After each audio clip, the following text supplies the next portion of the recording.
Thank you for joining us today. We are on our series with Dr. Peggy Brown. We're talking about the Royal Commission. We're looking at today how the Commission's clinical services can be evolved to meet the mental health needs of veterans.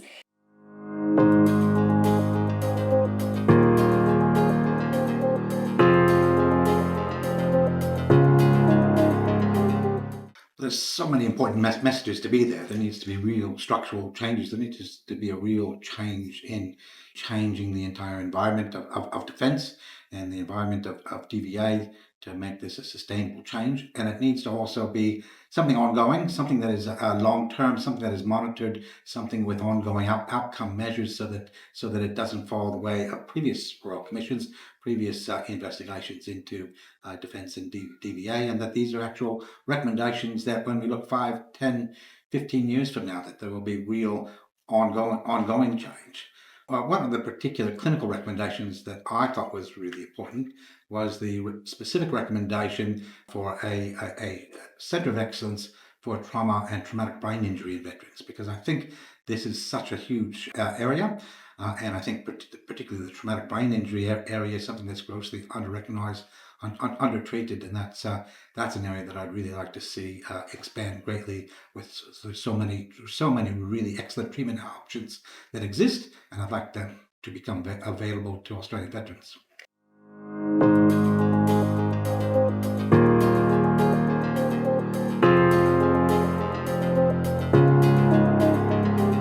Many people in defence, they will be using really heavy artillery, and that has a constant ongoing effect. They may not be knocked unconscious. It's not like necessarily a single traumatic head injury event like a motor vehicle accident, although motor vehicle accidents do happen very frequently. Sporting injuries happen very frequently in defence. But the use of heavy artillery causes a constant barrage of shockwaves that do affect the brain, and people are doing this day in, day out. Another thing is the repeated exposures to IEDs.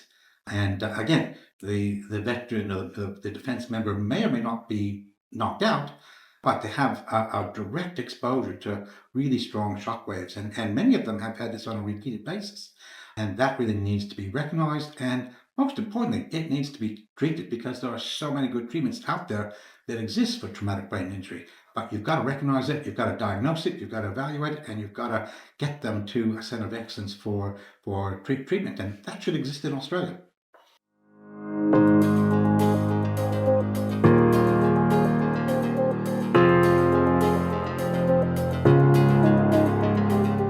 I don't think that currently the services that are available are well equipped to deliver the best outcomes, the best treatment and outcomes for veterans. Defence has its own health and medical system, but when it comes to specialist services, they largely outsource them to practitioners who are in the civilian world. When you come into the DVA part of the system, DVA essentially outsources the majority of their treatment as well. When I say outsources, they fund it, but it's actually provided by clinicians, psychiatrists, psychologists, GPs, etc., in the civilian world. The civilian medical, and by that I mean medical and allied health practitioners, are not generally well trained to deal with veterans and veterans' needs. So we've got a fundamental mismatch between the system that exists and the need. And the Royal Commission talked about the need to actually expand the services for veterans to make sure that they're integrated better. So you've got the kind of coordination that Harry spoke about in a previous episode, and that you've got the specialised services that are actually there to meet the specific needs of veterans, like traumatic brain injury. And we just, the current system is not set up to deliver that. So we definitely need improvements in the health system across the board.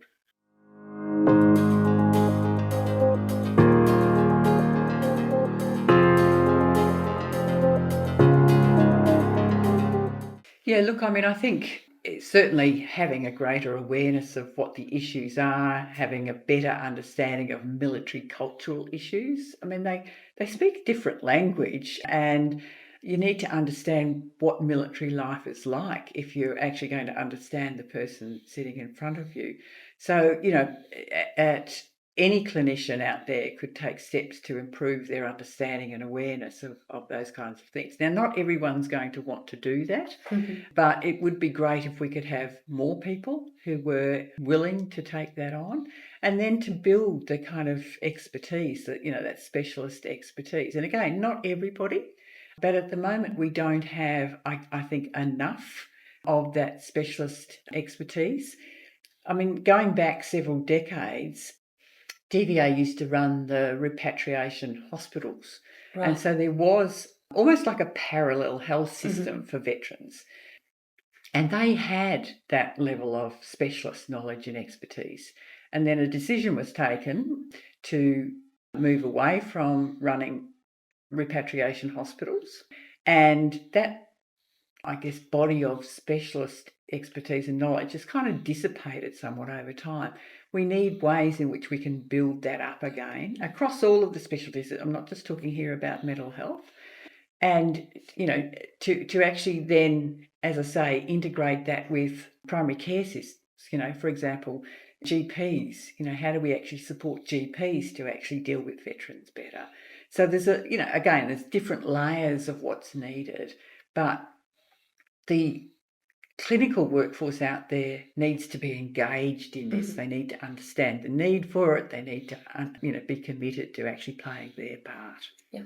And then the system needs to support what's required to actually do the coordination and build those, like specialist centres, etc. Yeah.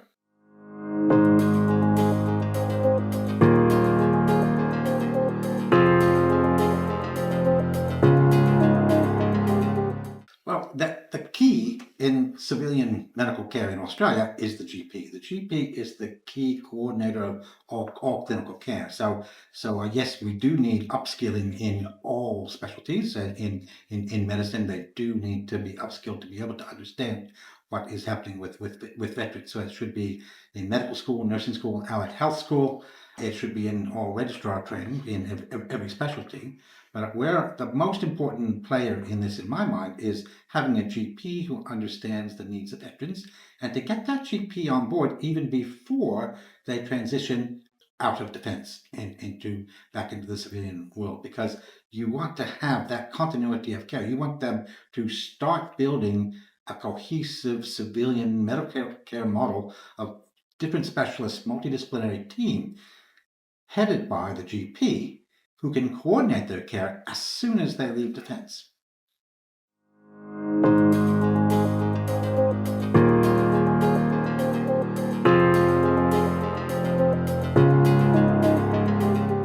The final recommendation in the final report from the Royal Commission was to establish an independent statutory entity that could essentially monitor this space to see whether the recommendations were being implemented and to see what impact those recommendations were having, and to continue to drive reform to ensure that we are seeing a reduction in the suicide rate of veterans and overall an improvement in veterans' wellbeing. So government responded to that recommendation, accepted it, and in legislation in February 2025, they established the Defence and Veterans Services Commission. And they said it would be up and running by September 2025. So the first period of time was about the establishment of it, what's needed.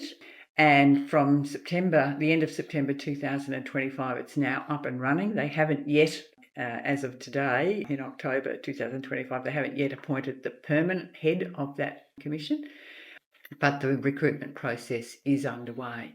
And that commission's going to have a really important role just to ensure that change is indeed occurring.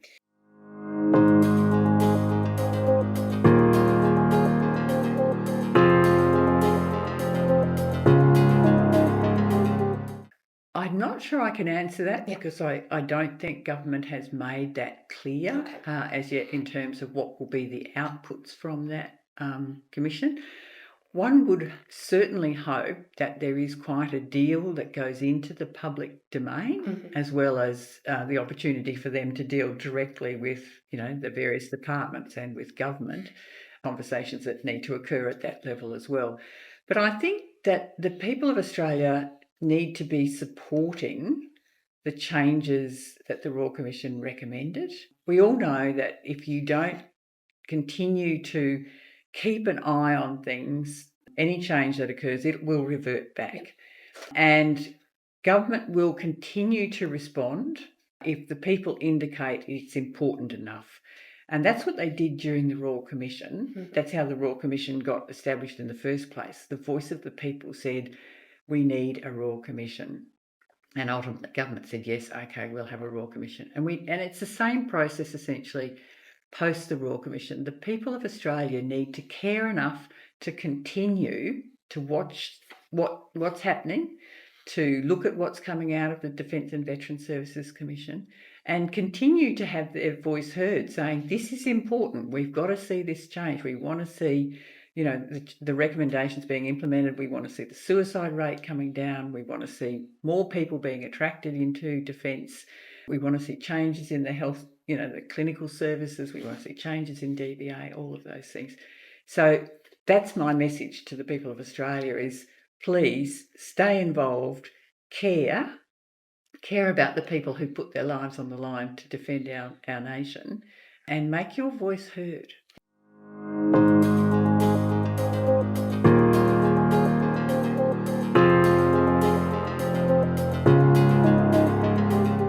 So don't just feel that it's now all been sorted because we've run the Royal Commission.